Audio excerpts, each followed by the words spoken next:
देश में मुसलमान नहीं होता तो ये दलित आदिवासी पिछड़े जिंदा नहीं रह पाते। सज्जनों, नोट कर लेना, जिस गांव में मुसलमान है, नोट कर लेना, जिस गांव में मुसलमान है वहां दलित आदिवासी पिछड़े सुरक्षित है, और जिस गांव में मुसलमान नहीं है, एक दानी हिंदू का है, वह दलितों पर सबसे ज्यादा अत्याचार होते हैं, आदिवासी और पिछड़ों पर अत्याचार होते हैं। मैं नहीं कह रहा हूं, इसकी सीबीआई जांच करवा लीजिए, और अगर मैं गलत बोल रहा हूं, सत्यानंद महाराज को चौराहे पर सबसे पहले फांसी दीजिए। अगर मैं गलत बोल रहा हूं तो भारत का इतिहास उठा के देख लीजिए। अरे मुसलमान इस देश में आया, इस देश के नंगे भूखे गरीब लोगों को जिसकी छांव से बढ़ाते थे, राजा महाराजाओं ने उसको गले लगाया।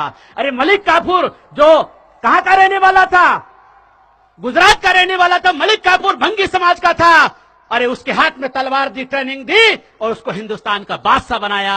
आपको पता है भंगी समाज का नासरुद्दीन खुसरो, उसको दिल्ली का बादशाह बनाया। ये मुसलमानों ने पूरी मानवता को गले लगाया, उन्हीं मुसलमानों के खिलाफ जहर घोला जा रहा है।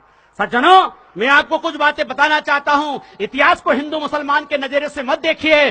भारत में, हमारे राजस्थान में राजपूत राजा रहे, लेकिन राजपूत राजाओं ने इस देश में राज किया मुसलमानों के साथ मिलकर के, मुसलमानों ने हिंदुओं के साथ मिलकर के राज किया। इतिहास को हिंदू मुसलमान के नजरिए से मत देखिए।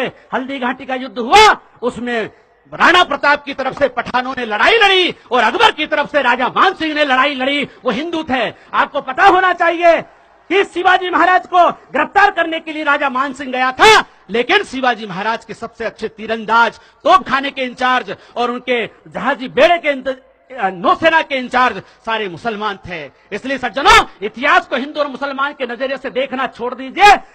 हिंदू और मुसलमान के नजरिए से देखोगे तो आपको कभी भी सही तस्वीर नजर नहीं आएगी। एक दो बात और मैं आपको बीच में कहना चाहता हूं सज्जनों, कि आज इस देश में जो माहौल बनाया जा रहा है कि मुसलमान जब तक नहीं मिटेगा तब तक देश का भला नहीं होगा, ऐसी मानसिकता बनाई जा रही है। और विशेषकर हमारे दलित भाइयों को मुझे बड़ा खुशी हो रही है पॉपुलर फ्रंट के माध्यम से कि आपने इतना बड़ा मजमा इकट्ठा किया। दलित भाइयों, आदिवासी भाइयों के, पिछड़े भाइयों के पास आप जाइए, उनको गले लगाइए, उनको सच्चा रास्ता बताइए। सच क्या है ये बताना पड़ेगा।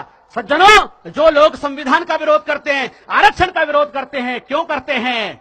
क्योंकि इस देश के दलित और आदिवासी पिछड़ों के गले में हंडी और कमर में झाड़ू लगाने की प्लान चल रही है। लेकिन वो धर्म के नाम पर चल रही है, वो राम राज्य के नाम पर चल रही है, वो इस देश को सज्जनों, इस देश को बर्बाद करने की प्लानिंग है कि मुसलमान से दलित को लड़ा दो, दलित को मुसलमान से लड़ा दो। अभी पिछड़ा वर्ग का जो हमारा आदमी है वो मुसलमान को दुश्मन मानता है और एक तरफ मानता है वो दलितों को दुश्मन मानता है, आदिवासियों को दुश्मन मानता है। मेरे गुर्जर, सोंदिया, डांगी, यादव पाटीदार को समझाओ कि तुम्हारा हक अधिकार दलितों ने नहीं खाया, मुसलमान ने नहीं खाया। अरे तुम्हारा 52% अगर किसी ने खाया है तो वो जो हिंदू मुसलमान का टेंशन पैदा करके मंडल आयोग की रिपोर्ट को छुपाने का प्रयास किया है, ऐसे पाखंडियों से आपको सावधान रहने की जरूरत है।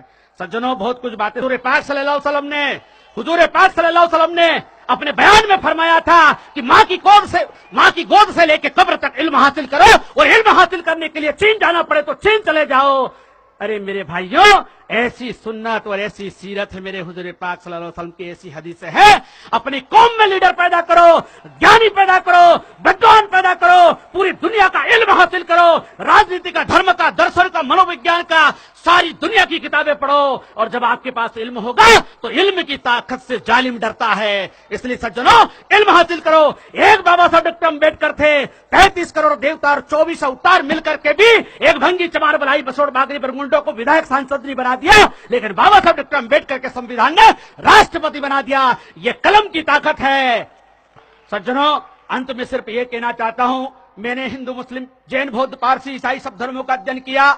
मैं कट्टर पंथी था, लेकिन जब मैंने इस्लाम, ईसाइयत, जैनिज्म, बुद्धिज्म, आस्तिक, नास्तिक पूरी दुनिया का अध्ययन किया, पता चला कि अब तोड़ने की बात तो बहुत हो चुकी है, जोड़ने की बात करो, तब जाकर के भारत माता की लाज बजेगी, इस देश की रक्षा होगी। तोड़ने के लिए बहुत सारे संगठन हैं, हिंदू मुसलमान का जहर फैलाने के लिए बहुत संगठन है, लेकिन मेरा विश्व हिंदू सत्य शोधक मिशन कहता है हिंदू का भला मुसलमान और ईसाइयों के खिलाफ नफरत फैलाने से नहीं होगा, हिंदू का भला होगा तो जाति और अंधविश्वास को मिटाने से होगा, और कोई रास्ता नहीं है। इसलिए इसलिए मेरे हिंदू भाइयों, जाति और अंधविश्वास के खिलाफ आंदोलन चलाओगे तो हिंदू का भी भला होगा, मुसलमान का भी भला होगा, पूरे राष्ट्र का भला होगा। अंत में सज्जनों, मुझे यहां बुला करके इतना धैर्यपूर्वक सुना, सभी को साधुवाद देता हूं, धन्यवाद देता हूं। और विशेषकर पॉपुलर फ्रंट के सम्मान में कहना चाहूंगा कि लोगों को भ्रमित करे उसे स्टंट कहते हैं, लोगों को भ्रमित करे उसे स्टंट कहते हैं, लोगों को जीतने वाले को पॉपुलर फ्रंट कहते हैं, लोगों को जीतने वालों को पॉपुलर फ्रंट कहते हैं।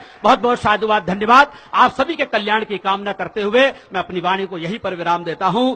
बोलिए मेरे साथ, हिंदुस्तान जिंदाबाद।